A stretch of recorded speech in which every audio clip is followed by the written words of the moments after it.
तीखे आलू के पराठे बेचने वाली।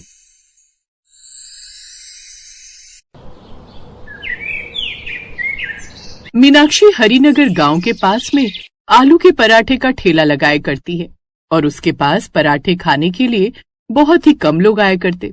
सुबह से शाम तक वो आलू के पराठे बेचा करती, लेकिन फिर भी उसकी इतनी कमाई नहीं हो पाती थी कि वो अपने परिवार का गुजारा चला सके। ऐसे ही आज के दिन में मीनाक्षी खुद से कहती है, मुझे कुछ भी समझ में नहीं आ रहा कि आखिर मैं कितनी भी कोशिश क्यों न कर लूं, हर बार मेरी हार क्यों होती है। कहते हैं मेहनत करने वालों की कभी हार नहीं होती।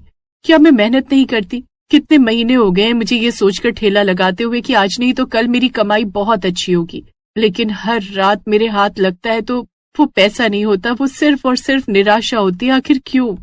मीनाक्षी ये बोलकर बहुत ज्यादा उदास हो जाती है और उसके बाद में अपना सारा सामान साफ करके, जो 2-4 ग्राहक आए थे और इधर उधर कूड़ा हुआ था, वो सारा साफ करके घर पहुंचती है। जैसे वो घर आती है, उसकी सास सावित्री उससे सवाल करती है, क्या बात है मीनाक्षी बहू, तेरे चेहरे की उदासी बता रही है कि आज भी तेरी कुछ ज्यादा खास कमाई नहीं हुई है। मैं तो कहती हूँ गांव के अंदर एक कपड़े की फैक्ट्री शुरू हुई है। अगर तेरी पराठे बेचकर अच्छी कमाई नहीं हो रही है तो मैं अपनी पड़ोसन से बात करके तेरी नौकरी वहां लगवा देती हूँ। नहीं माँ जी, आप तो जानती हैं कि जब वो मरे थे तो उन्होंने मुझसे वचन लिया था कि मैं कभी भी किसी और के यहाँ काम नहीं करूंगी और हमेशा अपना खुद का काम शुरू करूंगी। और मैं आलू के पराठे इसलिए बेचती हूँ क्योंकि इसमें लागत सबसे कम आती है। अच्छा ये सब छोड़, मैं जानती हूँ कि तेरे ठेले पर पराठे जरूर बचे होंगे, जा उन्हें लेकर आ जा। तू और मैं वही पराठे खाकर अपना पेट भर लेंगे, इसलिए मैंने आज खाना बनाया ही नहीं। मीनाक्षी को खुशी भी होती है कि उसकी सास इतनी ज्यादा समझदार है और बुरा भी लगता है क्योंकि उसकी सास जानती थी कि मीनाक्षी की कमाई ज्यादा नहीं हुई होगी और उसके ठेले पर पराठे बच गए होंगे। ऐसे कुछ दिन गुजरते हैं और एक दिन उसी के ठेले के सामने एक बहुत ही सुंदर दिखने वाली लड़की पायल ठेला लगाती है। उसने भी चाय और आलू के पराठे ही रखे हुए थे। वो इतनी सुंदर थी कि सिर्फ उसे देखने के लिए उसके ठेले पर भीड़ लगने लगती है। और ये सब कुछ देखते हुए मीनाक्षी उदास हो जाती है और खुद से कहती है, आखिर क्यों भगवान, क्यों आपको सारी परीक्षा मेरी ही लेनी है? अरे यहाँ पर तो मुश्किल से मैं ठेले का गुजारा निकाल पा रही थी और आपने मेरे सामने इतनी सुंदर प्रतिभागी लाकर खड़ी कर दी। अब मैं करूँ तो क्या करूँ? मीनाक्षी को लगा था कि पायल के उसके ठेले के सामने आलू के पराठे बेचने से उसे परेशानी होगी, लेकिन शायद किस्मत को कुछ और ही मंजूर था। पायल को देखने और उसके ठेले पर पराठे खाने के लिए कई लोग आया करते और जब पायल अकेले सब कुछ संभाल नहीं पाती तो कुछ ग्राहक अपने आप ही मीनाक्षी के ठेले पर चले जाते।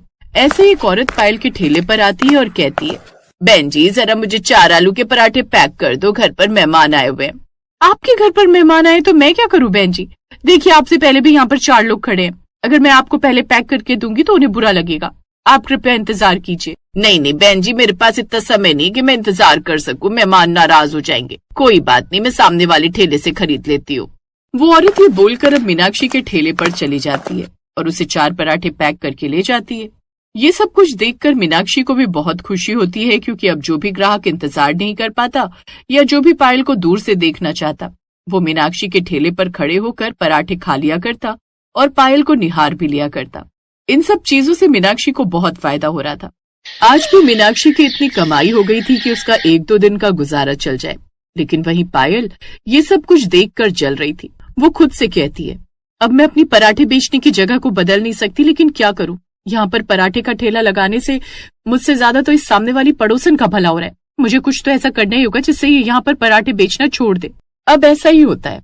पायल एक आदमी को कुछ पैसे देती है और मौका पाकर वो मीनाक्षी के आलू के मिक्सर में ज्यादा लाल मिर्च मिलवा देता है। मीनाक्षी का भी इस बात पर ज्यादा ध्यान नहीं जाता और वो ज्यादा मिर्ची के आलू के पराठे बनाकर तैयार कर देती है। थोड़ी देर में जब सारे ग्राहक उसके मिर्ची के पराठे खाते हैं तो उन्हें वे बहुत पसंद आते हैं। आंटी आपके आलू के पराठे कितने अच्छे बने। मिर्ची वाले आलू के पराठे खाकर तो मजा आ गया।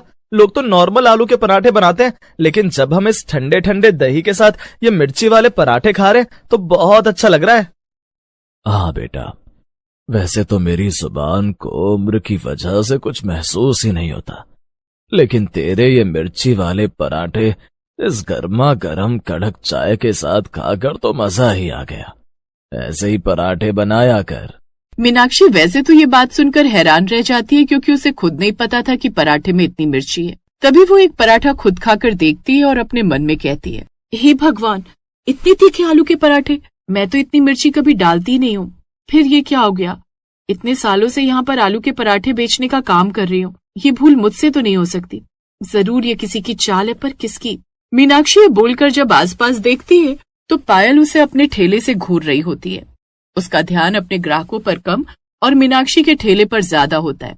ये सब कुछ देखकर बेचारी भोली भाली मीनाक्षी खुद से कहती है, हे भगवान, पायल इतनी अच्छी है कि उसको पता था कि मेरे पराठे नहीं बिक रहे और उसने मेरे आलू के मिक्सचर में मिर्च मिलवाई ताकि मेरे पास भी ग्राहक आ सके और मैं तीखे आलू के पराठे बेच सकूं। कितनी अच्छी है ये। मीनाक्षी समझ नहीं पाई कि सच में पायल ने यह सब कुछ उसका ठेला बंद करवाने के लिए किया था। लेकिन उस दिन के बाद तो मीनाक्षी की जैसे निकल पड़ी। जब वो शाम को घर आती है तो सावित्री उससे कहती है, ला बहू, जो तेरे आलू के पराठे बचे हैं वो दे दे। मैंने आज भी खाना नहीं बनाया है, उससे ही हम लोग गरम करके खा लेंगे। मीनाक्षी को बहुत खुशी होती है कि आज वो पहली बार अपनी सास को गलत साबित करके रहेगी। वो अपनी सास को बताती है कि आज उसके सारे आलू के पराठे बिक गए हैं और ये कैसे हुआ ये भी बताती है। तो सावित्री उसे कहती है, अरे मूर्ख लड़की, आजकल के जमाने में तो कोई सगा खून भी किसी का भला नहीं करता और तुझे ऐसा लगता है कि वो सामने वाली प्रतिभागी ने तेरा भला किया। अरे ऐसा कुछ नहीं है, होश में आ। वो चाहती थी कि तेरा ठेला बंद हो जाए और सारे ग्राहक उसके ठेले पर खड़े होकर पराठे का इंतजार करें, इसलिए उसने तेरे साथ ऐसा किया है। हे भगवान, मैंने तो ये सोचा ही नहीं कि वो मुझसे बदला लेने के लिए भी ये कर सकती है। पहले तो मुझे ऐसा लगा कि किसी ने पराठे में मिर्ची ज्यादा मिलाई है तो ये किसी की चाल है। लेकिन जब पायल को देखा तो मुझे ऐसा लगा कि वो सुंदर है और उसके पास तो ग्राहक भी ज्यादा आ रहे हैं, तो वो ऐसा क्यों करेगी? आजकल की इस दुनिया में संतुष्टि नाम की चीज ही नहीं है। भगवान आपको कितनी भी खूबसूरती, पैसा, धन और गुण दे दे, लेकिन तब भी लोगों को दूसरों की खुशी देखकर जलन ही होती है। ये तो जैसे इस प्रकृति का नियम बन गया है। मैं बताती हूँ अब तुझे आगे क्या करना है। अब सावित्री मीनाक्षी को एक सुझाव देती है। मीनाक्षी अब अपने ठेले पर बहुत सतर्कता से काम किया करती ताकि कोई भी उसके साथ कोई भी धोखा या छल ना करे या उसके खाने में किसी तरह की मिलावट ना हो। साथ ही 2 दिन के बाद एक बोर्ड तैयार होकर आता है जिस पर लिखा हुआ था, गांव के सबसे तीखे आलू के पराठे बेचने वाली। उस बोर्ड को देखकर लोग इतने आकर्षित होते हैं कि मीनाक्षी के पास पराठे खाने के लिए आने लगते हैं। ये देखकर मीनाक्षी भी बहुत खुश होती है और खुद से कहती है, अगर भगवान ने मेरा काम चलाने में मेरी मदद की है, भले ही मेरी प्रतिभागी के जरिए, तो मुझे भी अब अपने काम पर अच्छे से ध्यान देना चाहिए। मैं कभी भी पायल के साथ कोई मिलावट नहीं करूंगी, भले ही वो मेरा जितना भी बुरा चाहे। इस प्रकृति का जो भी नियम है मैं उसे नहीं मानूंगी और मैं बस अपने काम से काम रखूंगी। मीनाक्षी ऐसे ही अपने काम से काम रखती है। जब भी पायल उसे अपने ठेले से देखकर मुस्कुराया करती तो वो भी मुस्कुराया करती। धीरे धीरे पायल को भी एहसास होता है कि वो मीनाक्षी का कुछ नहीं बिगाड़ सकती। गांव में अब मीनाक्षी का ठेला भले ही ज्यादा अच्छा नहीं चलता, लेकिन इतना जरूर चलने लगता है कि वो अपना और अपनी सास का गुजारा कर सके।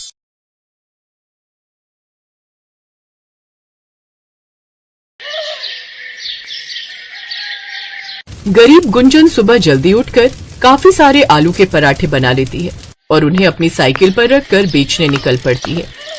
आलू के पराठे, गर्मा गर्म करारी करारी चटपटे आलू के पराठे, मक्खन मारकर ले लो ले लो ले लो। गुंजन लगातार अपनी साइकिल पर आलू के पराठे बेचने के लिए आवाज लगा रही थी। उसकी आवाज सुनकर कुछ ग्राहक उसके पास आ जाते हैं। अरे गुंजन बहन, मुझे जल्दी से 2 आलू के पराठे दे दो। जी भाई साहब, बस जरा सा सब्र कीजिए, अभी लगा देती हूँ। गुंजन अपनी साइकिल रोककर खड़ी हो जाती है। ऐसे ही सामने बनी फैक्ट्री के मजदूर भी उसके पास आलू के पराठे खाने आते हैं। क्या मजेदार पराठे हैं गुंजन बहन, मेरे लिए 2 और लगा दो। हाँ हाँ, अभी लो। फिर दिन तक उसके सारे पराठे बिक जाते हैं। इसी तरह वो हर रोज आलू के पराठे बेचने निकल जाती है। उसके हाथ के पराठे सबको बड़े पसंद थे। इसी तरह वो हर रोज सुबह से शाम होने तक आलू के पराठे अपनी साइकिल पर घूम घूम कर गांव भर में बेचती थी। फिर शाम को थकी हारी वो अपने घर पहुंचती है, जहां उसके बूढ़े सास ससुर और अपाहिज पति उसका इंतजार कर रहे होते हैं। बहू आ गई तू?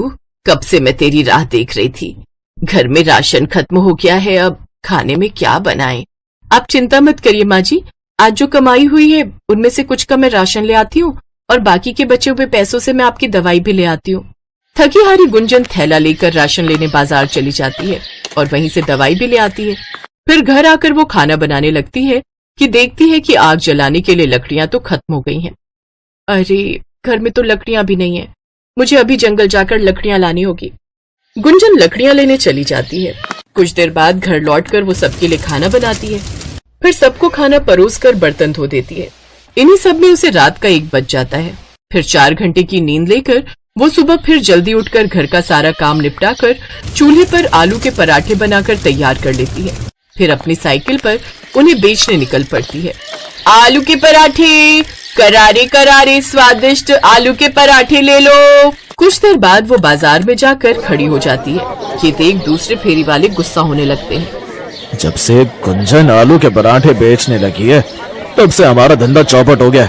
पहले जो भीड़ हमारे ठेले पर रहा करती थी अब वो सारी उसकी साइकिल के पास जाकर आलू के पराठे खाती है। बिल्कुल ठीक कहा तुमने मदन भाई, इस औरत ने तो हमारी कमाई आधी कर दी है। न जाने क्या जादू है इसके आलू के पराठों में। गुंजन के हाथों में कमाल का जादू था। वो बहुत ही बढ़िया आलू के पराठे बनाती थी। गुंजन का पति विजय दूसरे गांव में एक फैक्ट्री में काम करता था। उस गांव से आते जाते उसकी मुलाकात गुंजन से हुई। फिर दोनों में प्यार हुआ और दोनों ने शादी कर ली। शादी कर गुंजन माधोपुर गांव अपने ससुराल आ गई। उसके गांव में उसके बूढ़े सास ससुर थे। सब कुछ अच्छा चल रहा था। गुंजन और विजय भी एक दूसरे के साथ बहुत खुश थे। लेकिन एक रोज जब विजय दूसरे गांव से साइकिल से घर लौट रहा था तभी उसकी टक्कर एक बस से हो गई, जिसमें विजय अपाहिज हो गया। तब से घर खर्च चलाने के लिए गरीब बहू गुंजन आलू के पराठे विजय की पुरानी साइकिल पर बेचने लगी। लेकिन गांव के कुछ फेरी वाले अब उससे जलने लगे और उन्होंने अब उसको सबक सिखाने की ठानी।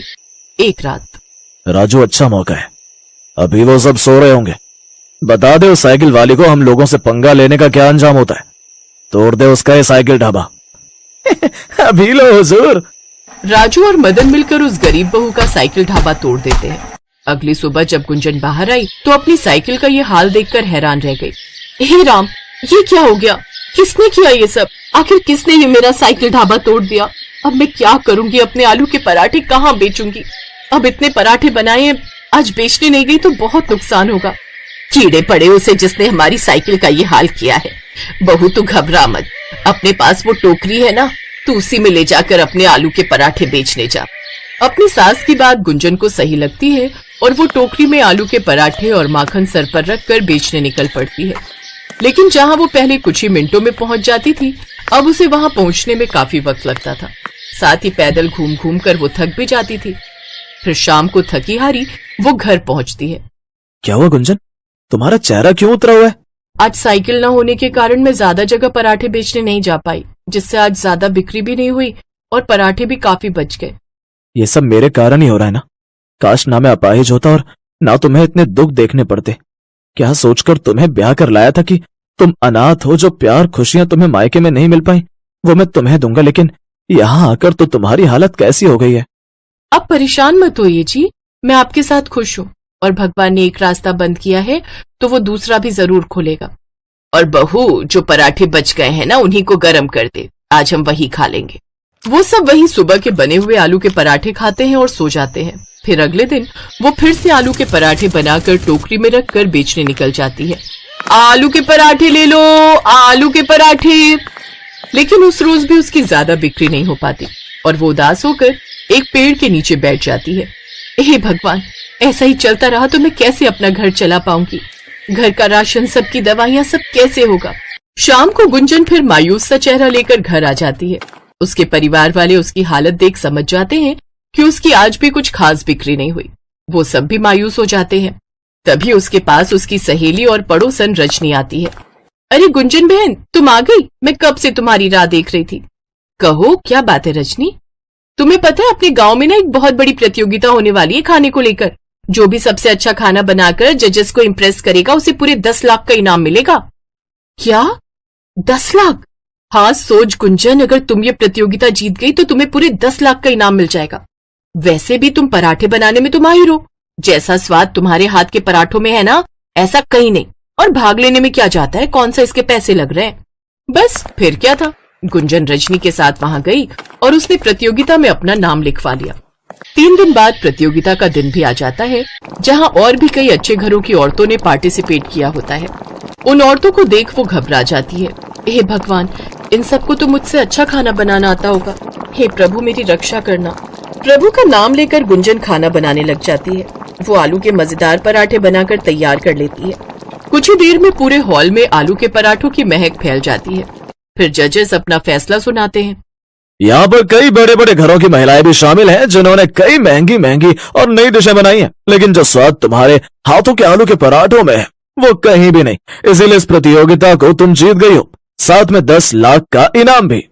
ये सुनकर गुंजन बहुत खुश होती है। अब वो उन पैसों से एक पक्का घर बनवाती है, साथ ही गांव के बाजार में अपना एक ढाबा खोल लेती है और उसमें आलू के पराठे बनाकर बेचने लगती है, जिससे उसकी खूब कमाई होती है और अब वो अमीर हो जाती है। अब गुंजन की गरीबी दूर हो जाती है और वो खुशी खुशी अपना ढाबा चला